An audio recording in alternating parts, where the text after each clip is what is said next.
échoué à intégrer le master de journalisme à Sciences Po. Et tu sais quoi? J'ai même pas pleuré. Tu peux être super fière de moi.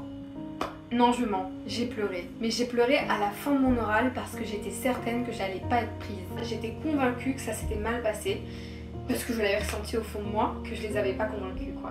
Ça m'a permis un peu de faire le deuil. Quand le résultat est arrivé, j'avais déjà fait mon deuil. Du coup, je me reconvertis et on fait de la cuisine. Allez, go! Ok. Bon, comme j'ai échoué à l'école de journalisme de Sciences Po, j'ai décidé de me lancer dans la cuisine. C'est juste, j'adore les barres de céréales. Et je me suis dit, faisons des barres de céréales en même temps qu'on va papoter. J'ai déjà mis le beurre de cacahuète, le sirop d'érable et ma compote. J'en ai fait une bouillie. Allez, c'est parti. On parle de cet échec de l'oral de journalisme. Je pense que l'échec, il est déjà durement vécu parce que même si personnellement, on peut se convaincre qu'un échec peut être positif, professionnellement, sérieusement, c'est difficile de se dire ça parce que ta valeur professionnelle, elle est souvent définie par tes diplômes et par tes réussites. Sur ton CV, tu vas jamais mettre tes échecs parce que ça a jamais été pris en compte. Tout ce que tu réussis à faire professionnellement, il définit ta valeur professionnelle. Et je pense que c'est ça le problème, c'est que quand tu penses que ta valeur, elle est définie par tes réussites, échouer, c'est forcément négatif. En plus de ça, quand tu te prépares à un examen comme ça, il y a beaucoup déjà de sacrifices. Tu passes tes journées à penser à ça. Moi, ma journée tournait autour de cet oral. Je ne pensais à rien d'autre. J'avais du mal à me détendre, à m'amuser. Tout était prétexte à se cultiver. Tout était prétexte à préparer des questions. Je pense vraiment que quand on s'imagine en train de réussir, il y a une part de ton cerveau qui se convainc que tu es capable et donc tu y arrives mieux. Et du coup, cette mentalisation-là, elle prenait beaucoup de place et du coup, je me projetais vraiment dans cette école pour essayer de faire en sorte de rassurer mon cerveau et qu'il se dise t'es capable de le faire. Je savais plus quelle était ma valeur académique. Je me disais mais si j'échoue là, est-ce que vraiment je vais réussir les autres masters de sciences? Je t'ai pas dit mais du coup je vais aller dans le master Human Rights et Humanitarian Action. J'en rajoute ou pas? Je vais en rajouter un peu je pense. La valeur professionnelle, elle est vraiment définie par cette réussite. Dans un concours, bien sûr qu'il y a une grosse compète, tu sais que c'est très sélectif et je savais que j'avais peu de chance d'y arriver. Mais j'avais vraiment envie d'y arriver et il y a cette idée mentale un peu professionnelle de il faut te valoriser mentalement. C'est que j'ai toujours eu du mal à prendre ma place dans mes études et à me dire que j'étais légitime. En fait, il y a un gros cheminement mental quand tu fais tout ça sur tes études. Tu te questionnes beaucoup sur ton avenir, tu te questionnes beaucoup sur ta valeur dans ces études-là. Toutes ces questions qui paraissent banales et que tu prépares assez facilement pour un oral parce que tu sais qu'on va te poser la question, ça remet quand même en question tout ce que tu fais, tout ce que tu deviens professionnellement au niveau de tes études. L'échec, c'est difficile pour ça. Je suis tellement reconnaissante d'avoir eu autant de soutien. J'ai beaucoup de mes proches qui m'ont envoyé des messages et qui m'ont encouragée, qui m'ont aidée pendant cette période. Et je sais pas comment remercier cet apport d'amour que j'ai eu. Cet oral m'a vraiment appris à me connaître et donc à découvrir mes forces mais surtout mes faiblesses. Une de mes faiblesses majoritairement, c'est de me valoriser. Je suis là, pas du tout près de chez moi, je suis loin de mes proches. Donc la préparation de l'oral, c'est juste moi et ma détermination. Et donc c'était juste moi et ma motivation. Et c'était même pas tant la motivation, on dit souvent... Oh mince!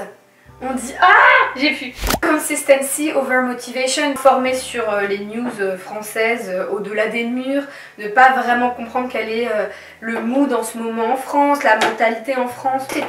C'était un vrai challenge pour moi, mais c'était aussi passionnant.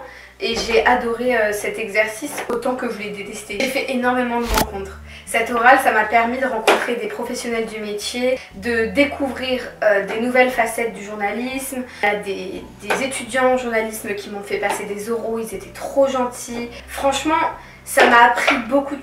Non, mon chocolat! Juste pour ça, je suis tellement reconnaissante d'avoir fait l'oral, vraiment, et d'avoir essayé. Et puis ça m'a aussi permis d'affiner mon projet professionnel, de comprendre ce qui me plaisait dans le journalisme et ce qui me plaisait pas. Quel type de journalisme me plairait plus.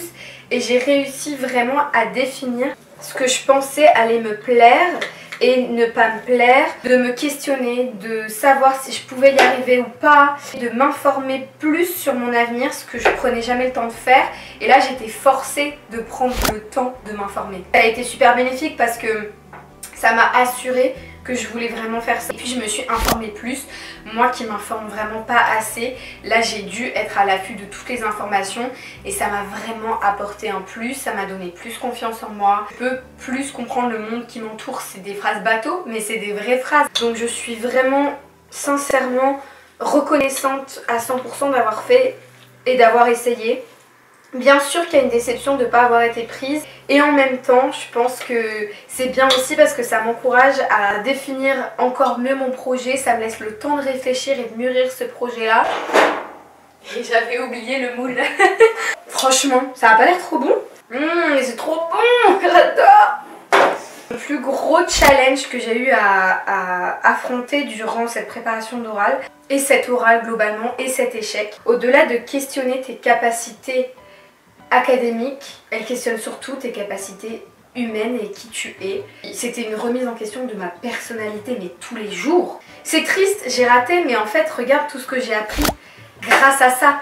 Je m'en remettrai jamais de cette aventure, cette aventure, ça y est on est dans les anges. Cette expérience, elle a vraiment été super bénéfique pour moi. Je pense que c'est arrivé à un moment aussi de ma vie où il fallait que je me pose ces questions, je repoussais trop la question de mon avenir et ça m'a permis de me dire bah juste il suffit de questionner, de t'informer, d'y aller quoi. Regarde, ah je suis trop contente, ça a l'air super bon. J'emmène ça au four 20 minutes à 180 degrés donc à 380 Fahrenheit je crois. J'avais vraiment envie de faire cette vidéo, je m'excuse pour la qualité de l'image. Je filme avec ma caméra de mauvaise qualité, mais ne m'en veux pas. Bientôt ça va s'améliorer. Je te montre le résultat dès que ça sort du four. Ça vient tout juste de sortir du four. Je pense que c'était un peu trop liquide parce que du coup ça fait comme un gâteau. Mais en vrai c'est bon quand même hein. Ah mais c'est trop bon.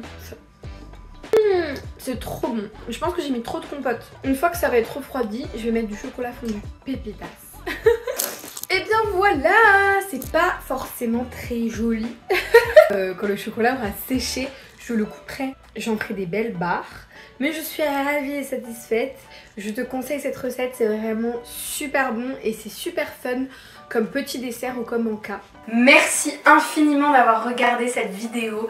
Merci de m'avoir écouté sur mon échec à l'oral de journalisme de Sciences Po. Merci beaucoup d'avoir suivi et à très bientôt pour une prochaine vidéo. Je te fais de gros bisous. Bye.